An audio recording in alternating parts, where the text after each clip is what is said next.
This leads us to the main event, where Cody Rhodes defeated Seth Rollins. What should we talk about first? The injury or the match? I think we have to talk about the injury first, right? Hell of a pectoral tear. Crazy.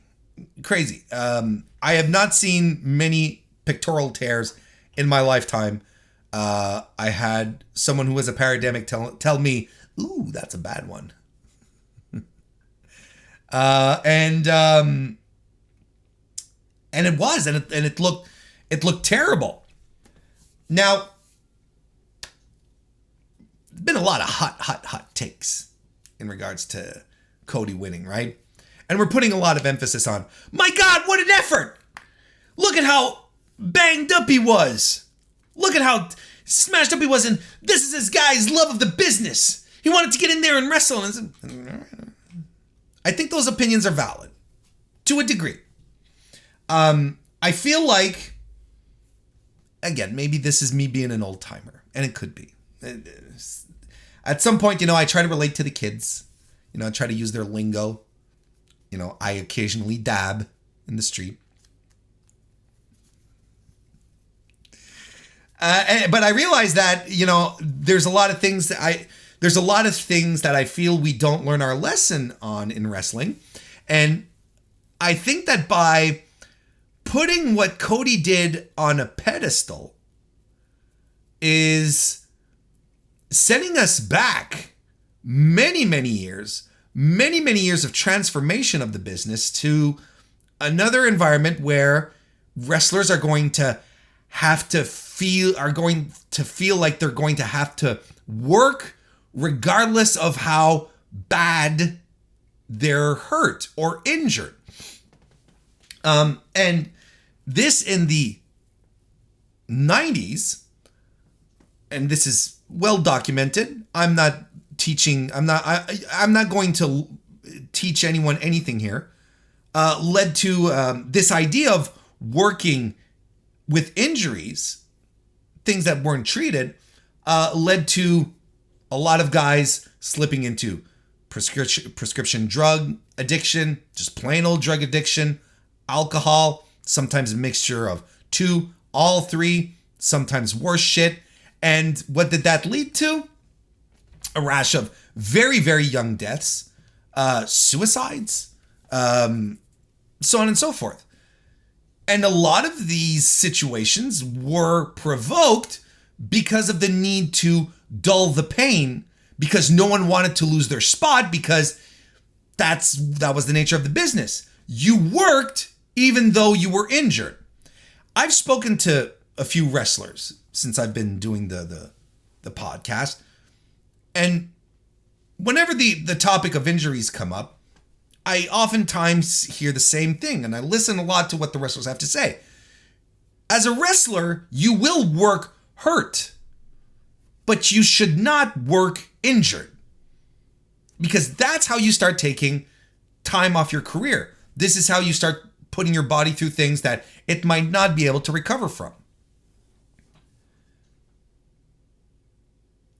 And there is a legitimate history of exactly that happening, of guys not wanting to lose their bookings, or they're standing with a promoter, whatever.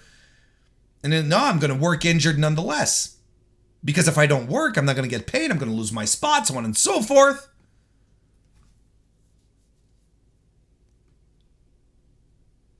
This is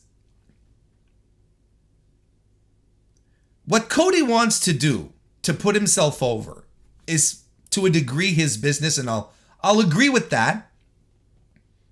He did dunk himself onto a towering inferno of a table, moonsaults and whatnot. I mean, but I honestly think this was irresponsible. And I think it was irresponsible for WWE to let that happen. Oh, what a great story. You can tell that story. You can tell any injury story you want in wrestling, because you're storytelling, right? You're making shit up. You're supposed to be able to tell these grandiose stories. So why did you feel that why did you feel like this would make a good story if all your stories are already so good?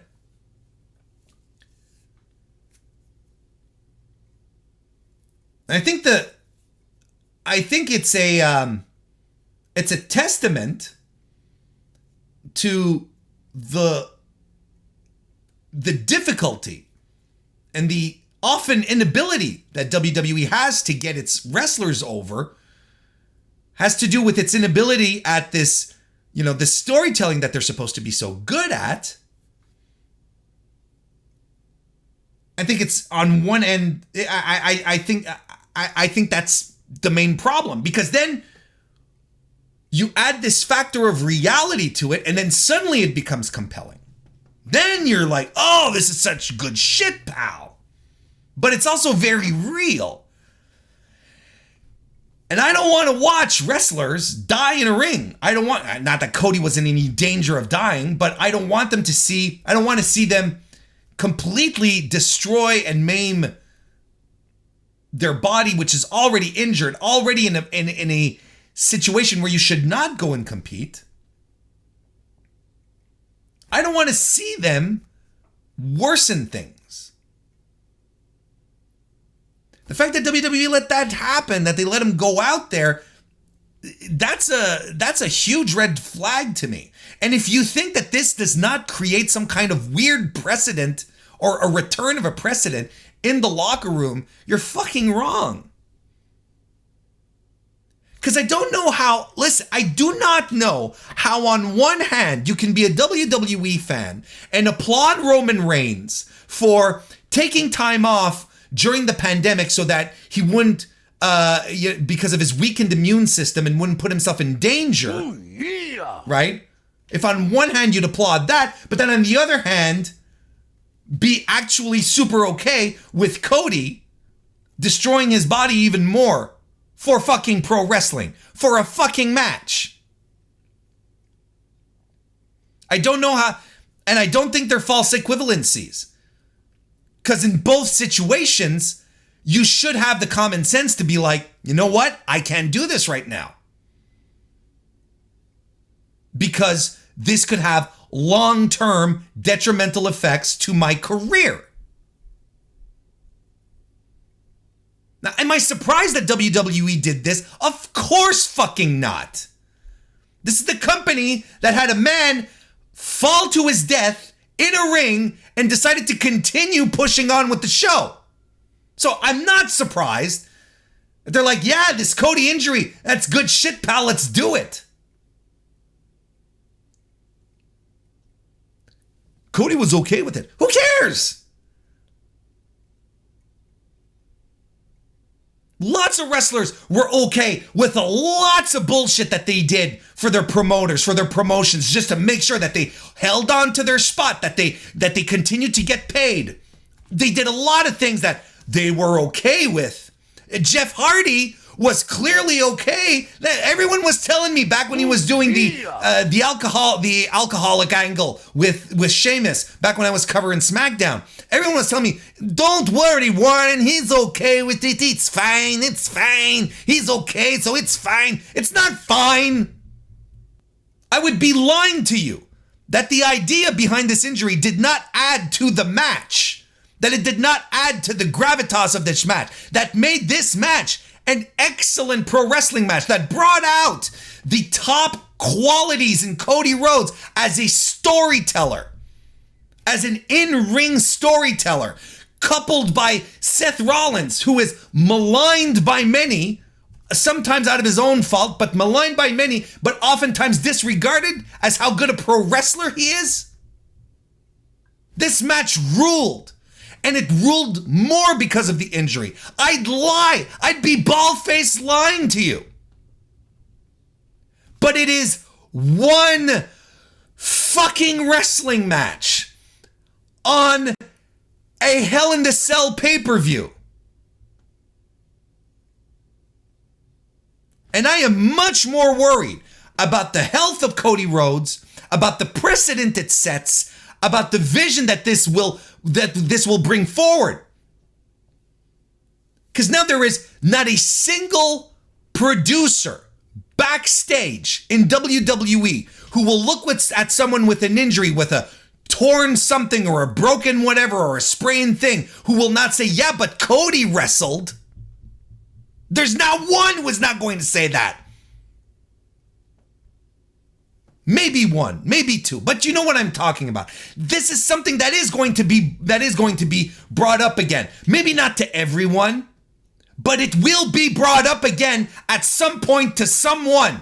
And it is this precedent that makes it so fucking dangerous, because the last 2 to 3 decades, medical support for pro wrestlers has improved tremendously. Medical science in sports has improved tremendously and is being applied in wrestling, which is why wrestlers have careers that go into their 40s and their 50s in some cases. Whereas in the past, no one, you'd be in your 40s, you'd be doomed. You'd be shot. And it's not because suddenly everyone stopped doing roids. Of course it helped. But getting proper training, first and foremost, medical follow-ups, medical treatment, therapy, having time to rest your body. All these things that we've learned over the years, these are things that are good for a wrestler to have a prolonged career in pro wrestling. This kind of shit, it can set it back. It's a moment that we have to put a pin in, and I swear to God, I hope I'm wrong. I hope nothing more than to be so incredibly wrong that in 10 years, we'll pull up this episode of June 9, 2022,